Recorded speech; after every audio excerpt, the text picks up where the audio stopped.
ଏଇଟା ଆଜି ଗତ 18/8 ରୁ ଆମେ ଆରମ୍ଭ କରିଥିଲୁ ଜନଶୁଣାଣି କାର୍ଯ୍ୟକ୍ରମ ପଞ୍ଚାୟତ ସ୍ତରରେ। ଆଜି ଆମେ 8 ଗୋଟି ପଞ୍ଚାୟତ କଭର କଲୁଣି। ଆଜି ଦୁର୍ଗନ୍ଧ ପଞ୍ଚାୟତ ଥିଲା। ପାଖାପାଖି ଆମର ଏଠି 200 ରୁ ଉର୍ଦ୍ଧ୍ୱ ଆପ୍ଲିକେସନ ଆସିଥିଲା, ଯୋଉଠିକି ମ୍ୟାକ୍ସିମମ୍ ଆମର ରାସନ କାର୍ଡ ଆଉ ଘର ଆଉ ଆପଣଙ୍କର ବାର୍ଦ୍ଧକ୍ୟ ଭତ୍ତା ପାଇଁ, ଯେହେତୁ ସେଗୁଡାକ ସବୁ ଆମେ ଅନଲାଇନରେ ଇମିଡିଏଟଲି ଆପ୍ଲାଏ କରିଦଉଛୁ, ତେଣୁକରି ଆମେ ସବୁଗୁଡା ସ୍ପଟ୍ ଡିସ୍ପୋଜାଲରେ ଦେଖେଇଛୁ। ବର୍ତ୍ତମାନ ସୁଦ୍ଧା ଆମର 1235 ରୁ ପାଖାପାଖି ଗ୍ରିଭାନ୍ସ ଆସିଲାଣି ଏବଂ ଆମେ 1132ଟା ଡିସ୍ପୋଜାଲ କରିସାରିଲୁଣି। ଆଉ ଯୋଉଟା କ୍ରିଟିକାଲ ଅଛି ସେଟା ଟାଇମ ଲାଗୁଛି, ଆମେ ତାକୁ ରଖିଛୁ। ବାକି ଗୁଡାକ ମଧ୍ୟ ଆମେ ଖୁବ୍ ଶୀଘ୍ର ଡିସ୍ପୋଜାଲ କରିବୁ। ଆମର ଆଜି ପର୍ଯ୍ୟନ୍ତ 1235 ପାଖାପାଖି ଗ୍ରିଭାନ୍ସ ଆସିଲାଣି। ସମାଧାନ 1132 ଗୁଡା ହେଇଗଲା। ଆଉ ବାକି ଯୋଉଟା ଅଛି ଟିକେ କ୍ରିଟିକାଲ ଅଛି, ଆମେ ତାକୁ ରଖିଛୁ, ଟାଇମ ଦେଖିକି କରିବୁ। আজি ଆମର ସରକାରଙ୍କ ନିର୍ଦ୍ଦେଶ କ୍ରମେ ଆଜି ଆମେ ଦୁର୍ଗନ୍ଧ ପଞ୍ଚାୟତରେ ଜନଶୁଣାଣି କାର୍ଯ୍ୟକ୍ରମ ଜାରି ରଖିଛୁ। ଏଥିରେ ଆମେ ବିଡିଓ ତହସିଲଦାର ଆଇଏସି ତାଛଡ଼ା ଅନ୍ୟାନ୍ୟ ଲାଇନ୍ ଡିପାର୍ଟମେଣ୍ଟର ଅଧିକାରୀମାନେ ଉପସ୍ଥିତ ଥିଲେ ଏବଂ ରେଭିନ୍ୟୁରେ ଯାହା ଥିଲା କେସ୍ ଆମେ ଇନଷ୍ଟାଣ୍ଟଲି 8-10ଟି କେସ୍ ମୁଁ ଇନଷ୍ଟାଣ୍ଟଲି ସମାଧାନ କରିଦେଇଛି।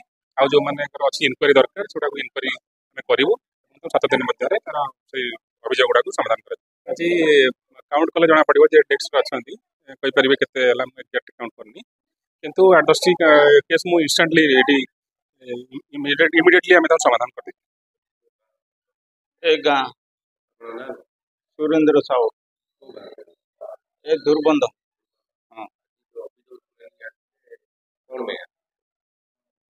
आ- आदिर कथा ए मु ए कंप्लेन देबा पारे ए मते पैसा मिलुनी ए बार्षिक पैसा हाँ मते बे 65 दिल रहा हबो हम्म, हम्म, हाँ एप्लाय करछि दिथर ए सरपंच आका एप्लाय करी पड़ई चंती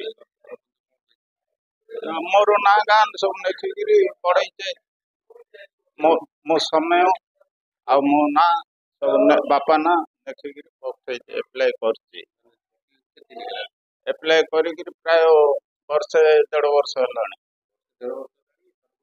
नमस्कार, मु दुर्बन ग्राम पंचायत सरपंच संतोष कुमार साहू। आज आमर दुर्बन ग्राम पंचायत राज्य सरकार द्वारा आयोजित आमर मिलित भाव ग्राम पंचायत जनशुणाणी आयोजन होती। आमर हिंजिल ब्लॉक विडीओ महोदय, हिंजिल ब्लॉक तहसिलदार महोदय, आमर बेलगाँ थानार आईएसी मैडम आसते, समस्त हिंजिल ब्लॉक समस्त डिपार्टमेंट डिपार्टमेंट सरकारी बृंद आसकि आम पंचायत लोक मानू असुविधा जहाँ जहाँ असुविधा सम्मुखीन होती तार सहयोग आसपाई ये सब आयोजन है। अधिक अभियोग देखा आम राशन कार्ड संबंधी आडिंग जहाँ हो पाने से समस्या उपर आमर भत्ता बार्धक्य भत्ता जो आप्लाय होकर टार्गेट न आइबा हेतु से भत्ता पाई पाना से समस्या उपर अधिक आसे से कह सत आज्ञा बार्धक्य भत्ता मत बहुत लोग देते किंतु बहुत लोकर जेहेतु पुराना भोटर कार्ड थाए से एपर्तंत जानी ना मझे 2022 गोटे अपडेट आसला आधार को भोटर कार्ड लिंक से समय से सब अवगत नथिले। तो ये जिन कौन होध्यम जनवा चाहिए समस्त पाखे भोटर कार्ड थाए से भोटर कार्ड को केवे आधार लिंक सहित से जानी ना अपडेट। तो आधार लिंक करदेवा ठीक हम जहाँद्वारा कि बयस अपडेट हो माने पाई ना जो कहते जहाँ सरकार किसी टार्गेट थाए ब्लॉक स्तरीय हो आम ग्राम पंचायत स्तरीय हो से टार्गेट बहुत कम आसर मु सरकार को आप अनुरोध करी जे टार्गेट किसी बढ़ेबे जे आमर निडिल भत्ता पाइबा लोक अच्छा से पाइपर। प्रीति साहू 69 जोन जिला परिषद हिंजली निर्वाचन मंडली हिंजली ब्लॉक।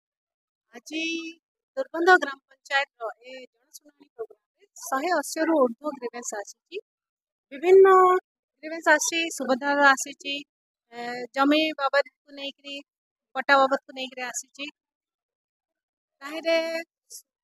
राशन कार्ड रे भी आसी भत्ता पेंशन पाई भी आसी किंतु आईरे मु गोटे कथा एते ग्रीवेंस मु जानि पारली हम सरपंच को मु अनुरोध करी जो ड्रेनेज व्यवस्था आम दुर्बन पंचायत रे सुचारू रूप रे पारनी से सुचारू रूप रे केमिति करै पारिबे आ ऑफिशियल भी केमिति हेई पारियो से कामटा लोक माने जो स्वच्छता चाहूचंदी निज एरिया रो से स्वच्छता केमिति आसी पारु दुर्बन पंचायत रे से काम सरपंच केमिति सुंदर ढंग रे कर पारे सेटा अनुरोध